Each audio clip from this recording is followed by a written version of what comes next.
या ठिकाणी काम करतोय। माझी आपल्याला सगळ्यांना विनंती आहे की आता काही जण वेगवेगळे लोक भेटतायत, सांगतायत की आता सुप्रियाच्या वेळेस पण सांगायचे साहेबांची शेवटची निवडणूक आहे, सुप्रियाकडे लक्ष द्या, तुम्ही लक्ष दिला तो तुमचा अधिकार आहे, मला काही म्हणायचं नाही। आता पण साहेबांची शेवटची निवडणूक आहे, नातवाकडे लक्ष द्या।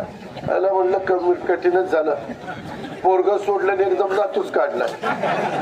म्हणजे मी मुलासारखाच आहे ना, पुतणे असलो तरी मुलासारखाच आहे। आणि माझ्यात काय कमी आहे, मी काय कमी केलेलं आहे? बारामती तालुक्याच्या सर्वांगीण विकासाच्या करता ज्यावेळेस मी प्रयत्न केले, ज्या पद्धतीने रस्त्यांची कामं काढलेली आहेत, ज्या पद्धतीनं आता सासवड पासून माझ्या भिगवण पर्यंत तोही रस्ता आपण तिकडनं सुपा माझा नारळी कोरोळी वगैरे त्या भागातनं जातोय, हेही रस्ते कशा पद्धतीनं झालेले आहेत। तुमचाही रस्ता फलटण शिरूर 350 कोटी रुपयाचा रस्ता आहे, कशाला 350 कोटी रुपये म्हणतात? आज तो रुंद होणार आहे, त्याच्यात वाहतूक वाढल्यानंतर आजूबाजूला जसं पूर्वी लोणी भापकर मधनं जात असताना एवढं कुणी इथं थांबायचं नाही, आज इथं दुकानं झाली, आज इथं परत आपण नवीन हॉस्पिटलच्या ठिकाणी करतोय, इतर सुविधा देतोय, या प्रकारे आपण काम करतोय।